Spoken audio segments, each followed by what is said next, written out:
तो पहली बार one and only यहाँ पे अल्काटेल लेके आ रहा है नेक्स्ट पेपर टेक्नोलॉजी। यस, यहाँ पे आपको 4 से 5 मोड्स मिल जाएंगे। नॉर्मल मोड है जैसे कि no filter tricks software gimmick. यहाँ पे प्रॉपर एक हार्डवेयर टेक्नोलॉजी मिल जाती है डिस्प्ले में, जो कि आपको ज़्यादा मतलब आंखों को प्लेजेंट लगेगा और आंखों पे स्ट्रेन नहीं पड़ेगा। तो बात करते हैं, अल्काटेल 3 फ़ोन्स को लॉन्च कर रहा है 27 मई आज ही को बेसिकली, और सेल पे 2 तारीख को जाने वाले हैं। और यहाँ पे अगर हम बात करें, जो तीनों मॉडल्स हैं, V3 अल्ट्रा है और V3 प्रो है और V3 क्लासिक है। देख सकते हो इस तरीके से आप यहाँ पे इंक टेक्नोलॉजी टाइप की देखने में लगती है। नेक्स्ट पेपर टेक्नोलॉजी इसको बोला गया है।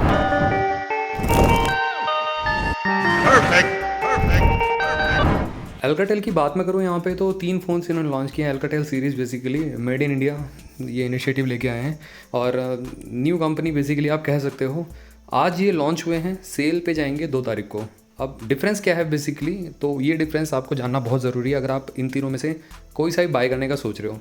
अगर तो आपका बजट है मतलब 17-18 हज़ार रुपये, तो V3 अल्ट्रा है। उसके बाद आपका V3 प्रो मिल जाता है ऑलमोस्ट 15,000 रुपये के प्राइस ब्रैकेट में, और V3 क्लासिक 13,000 रुपये के प्राइस ब्रैकेट में, ऐसे कुछ मिल जाता है। कार्ड वार्ड ऑफर आपको आगे बताऊंगा। नेटवर्क टेक्नोलॉजी की बात करें, यहाँ पे ड्यूअल नैनो सिम मिल जाएगा, मतलब एक नैनो सिम एक ई सिम का सपोर्ट मिलेगा देखने के लिए। इसमें एक पेटेंटेड टेक्नोलॉजी मिल जाती है जो कि एक नेक्स्ट पेपर जेन टेक्नोलॉजी मिलती है देखने के लिए, जो कि नॉर्मल जो फ़ोन होते हैं उससे काफ़ी ज़्यादा आई स्ट्रेन नहीं होने देते। दूसरा ये है कि लॉन्ग टाइम तक आप इसमें मूवीज़ या मतलब ऑनलाइन मीटिंग या कुछ भी मतलब देख रहे हो, मीडिया कंजप्शन कर रहे हो, तो आंखों पे स्ट्रेस नहीं पड़ेगा, स्ट्रेन नहीं पड़ेगा। ये इनकी खासियत है अल्काटेल जो सीरीज़ आई है। अगर हम बात करें यहाँ पे 4G 5G बैंड जो इंडिया में सारे के सारे अवेलेबल हैं, वो सारे के सारे मिल जाएंगे इसमें आपको। और यहाँ पे बात करते हैं बॉडी डायमेंशन की। देखो जो अल्काटेल V3 अल्ट्रा है वो आपका 8 mm काफ़ी स्लिम मिलता है। उसके बाद V3 प्रो और V3 क्लासिक ऑलमोस्ट 8.2 mm की थिकनेस के साथ देखने को मिलते हैं, स्लाइटली बड़े मिलेंगे देखने के लिए। और वेट डिस्ट्रीब्यूशन भी थोड़ा सा डिफरेंट है, 6 ग्राम एक्स्ट्रा मिलेगा आपको V3 क्लासिक और V3 प्रो में। V3 अल्ट्रा में आपको 190 ग्राम्स का वेट मिलेगा। और प्लास्टिक और बैक आपको ग्लास मिल जाएगा V3 अल्ट्रा में, एल्स V3 क्लासिक और V3 उसमें बेसिकली आपको प्लास्टिक का ही देखने को मिलेगा। आगे बात आती है स्टाइलिश सपोर्ट मिलेगा V3 अल्ट्रा वाले में सिर्फ, और मतलब बेसिकली नेक्स्ट पेपर टेक्नोलॉजी देखने को मिल जाएगी। नेक्स्ट पेपर टेक्नोलॉजी सिर्फ 2 ही में अवेलेबल है, Alcatel V3 ultra, Alcatel V3 pro. और V3 क्लासिक में आपको जो नेक्स्ट पेपर टेक्नोलॉजी नहीं मिलेगा देखने के लिए, ये चीज़ ध्यान में रखिएगा। और सिर्फ अल्ट्रा में ही आपको ये स्टाइलिश सपोर्ट मिलता है देखने के लिए।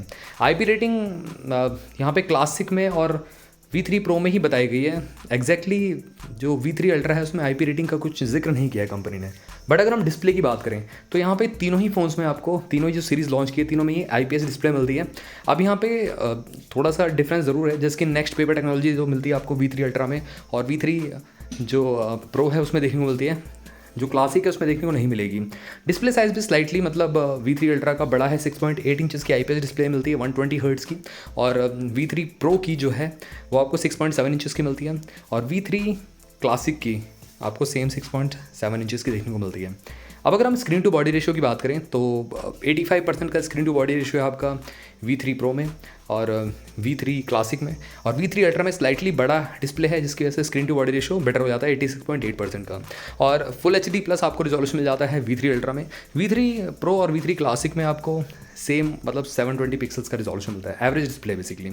उसके बाद यहाँ पे 1200 निट्स की पीक ब्राइटनेस देखने को मिल जाएगी, और हाई ब्राइटनेस मोड पे 800 निट्स तक चला जाता है V3 अल्ट्रा।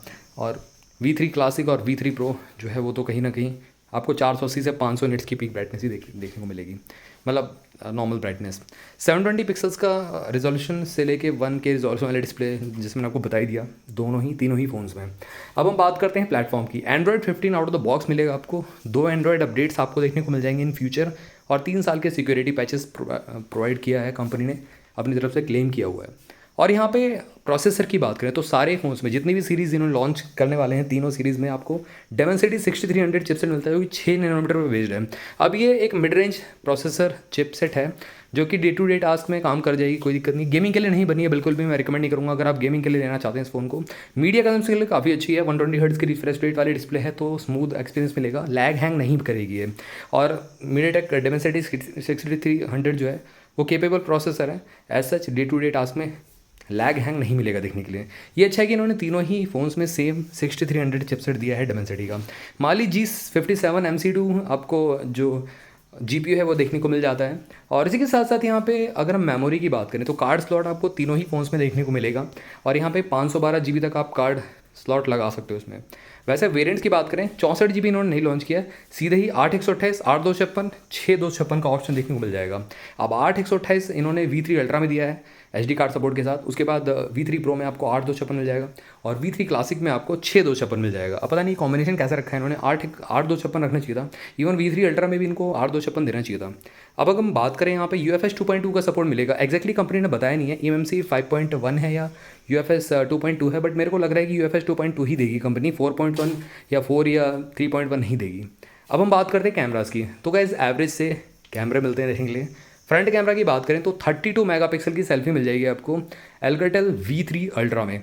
और V3 प्रो में या V3 क्लासिक जो है 5G उसमें आपको 8 मेगापिक्सल की सेल्फी मिलेगी। ऑल दो यहाँ पे फुल HD 30 FPS पे आप रिकॉर्डिंग कर सकते हो, उसमें ऐसा कोई दिक्कत नहीं है। 4K रिकॉर्डिंग सपोर्ट नहीं करता। रियर कैमरा की बात करें यहाँ पे ट्रिपल ड्यूअल सेटअप मिल जाएगा देखने के लिए। ट्रिपल कैमरा सेटअप आपको V3 अल्ट्रा में मिलेगा, ऑब्वियस सी बात है क्योंकि प्राइस भी ज़्यादा है और फीचर भी स्लाइटली बेटर है। तो ट्रिपल रियर कैमरा में आपको 108 मेगापिक्सल का पहला कैमरा मिलता है, फोकस अपर्चर है 1.8 का और ये वाइड एंगल लेंस है, PDF है। ऑप्टिकल में स्टेबलाइजेशन का ऑप्शन नहीं है इसमें। दूसरा जो कैमरा है 8 मेगापिक्सल का मिलता है, अल्ट्रा वाइड है। तीसरा जो है 2 मेगापिक्सल का मैक्रो मिल जाता है। ये बात कर रहा हूँ V3 अल्ट्रा की। अब V3 प्रो की बात हम करें तो यहाँ पे 50+50 मेगापिक्सल का ultra wide plus wide angle lens देखने को मिल जाएगा। वही सेम काम इन्होंने V3 क्लासिक में किया हुआ है, 50+50 मेगापिक्सल का जो कैमरा सेट है वो देखने को मिलता है। LED फ्लैश HDR पेनरो मोड तो देखने को मिल ही जाएगा। वीडियो की बात करते हैं फुल HD 30 FPS पे रिकॉर्डिंग कर सकते हो, बट यहाँ पे बैक कैमरा में भी 4K रिकॉर्डिंग नहीं मिलती। तो मैंने कहा ना कैमरा गैस एवरेज है इसका, तीनों ही मॉडल्स का यहाँ पे बहुत खास नहीं है। हम बात करते हैं स्पीकर्स की, तो गैस ये अच्छा है, यहाँ पे इन्होंने स्टीरियो स्पीकर दिए हैं। V3 अल्ट्रा में तो यहाँ पे एक कदम और आगे DTS सराउंड साउंड मिलती है, DTS certified 3D boom sound मिलती है टेक्नोलॉजी। अब V3 क्लासिक और V3 जो प्रो है उसमें आपको ड्यूअल स्पीकर तो मिलेंगे, बट यहाँ पे कोई भी सर्टिफाइड साउंड सिस्टम नहीं मिलता है। अब बात करते हैं यहाँ पे कम्युनिकेशन की, तो गाइस देखो Wi-Fi 6 डुअल बैंड देखने को मिल जाएगा तीनों ही फोन्स में। ब्लूटूथ 5.3 5.4 का सपोर्ट देखने को मिल जाएगा, A2DP लाइट प्रोफाइल है और साथ ही में GPS का सपोर्ट मिल जाएगा और USB Type-C 2.0 का सपोर्ट तो है ही है। थोड़ा सा बात करते हैं फीचर्स की, तो गाइस यहाँ पे फिंगरप्रिंट आपको साइड माउंटेड मिलेगा तीनों में ही। यस, तीनों में फिंगरप्रिंट मिलेगा आपको। एक्सेलेरोमीटर, गायरोस्कोप, प्रॉक्सिमिटी कंपास, ये सारे के सारे सेंसर अवेलेबल हैं। और साथ ही में बैटरी की बात करते हैं, तो गाइस देखो V3 अल्ट्रा की बात करें तो स्लाइटली छोटी बैटरी दी है उन्होंने, 5010 mAh की कैपेसिटी मिलती है और 33 वाट की चार्जिंग सपोर्ट करता है। वायरलेस नहीं मिलता इसमें आपको, ना ही रिवर्स वायर्ड है। दूसरा अगर हम बात करें V3 प्रो या V3 क्लासिक में आपको 5200 mAh बैटरी कैपेसिटी मिलती है। अब आई डोंट नो यहाँ पे 190 mAh इन्होंने क्यों बढ़ा दी V3 क्लासिक और V3 प्रो में, V3 अल्ट्रा में कम ही रखी है। और 18 वाट की वायर्ड चार्जिंग मिलती है V3 प्रो और V3 क्लासिक में, तो ये डिफरेंस है कहीं ना कहीं। और 22 से 23 घंटे का video playback time factory testing पे कंपनी ने क्लेम किया है। अब आते हैं यहाँ पे प्राइसिंग और कंक्लूजन पे, कौन सा फ़ोन आपको लेना चाहिए। देखो V3 अल्ट्रा जो है सबसे बेटर मेरे को लगा। नेक्स्ट पेपर टेक्नोलॉजी तो है ही है, कैमरा केपेबल है, कैमरा बेटर मिलते हैं देखने के लिए आपको। और इसी के साथ साथ यहाँ पे मैंने आपको दिखा ना इससे पहले, ये जो यहाँ पे फास्ट चार्जिंग भी सपोर्ट करता है V3 अल्ट्रा 5G। एल्स तो गैस ज़्यादा डिफरेंस है नहीं क्योंकि डिस्प्ले IPS ही है। और Alcatel V3 Pro जो है इसमें भी आपको नेक्स्ट पेपर टेक्नोलॉजी मिल जाती है, तो ये भी आप कंसिडर कर सकते हैं। जो प्राइसिंग है आपके सामने है। फ्लिपकार्ट पे एक्सक्लूसिवली लॉन्च हो रहा है 16,000 रुपये के प्राइस ब्रैकेट में V3 Pro 5G और Alcatel V3 अल्ट्रा 5G जो स्टाइलिश के साथ देखने को मिलता है 18,000 रुपीज़ के प्राइस ब्रैकेट में लॉन्च हो रहा है। तो गैस ठीक है, यहाँ पे इन दोनों में कंपटीशन ज़रूर है, Alcatel V3 अल्ट्रा और V3 Pro 5G में।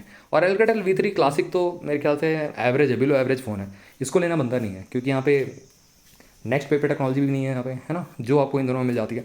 तो गैस मेरे ख्याल से ज़्यादा बेटर है V3 अल्ट्रा 5G और Alcatel V3 Pro 5G। और बेसिकली यहाँ पे न्यू ब्रांड है, ज़्यादा आपको अपडेट्स भी प्रोवाइड करेगी कंपनी। और जैसे कि आपको पता है कि न्यू ब्रांड आता है तो बहुत ज़्यादा फोकस करती है कस्टमर्स पे, तो डेफिनेटली आप कंसिडर कर सकते हैं। आप मेरे को बताना आप तीनों में से कौन सा बाय करने का सोच रहे हैं कमेंट सेक्शन में। अगर आपका क्वेरी इन सारे फ़ोन से रिलेटेड और भी कुछ रहता है तो ज़रूर आप मेरे से कमेंट सेक्शन में पूछ सकते हो। मिलते हैं आप सभी से अगली वीडियो में, टिल देन बाय बाय।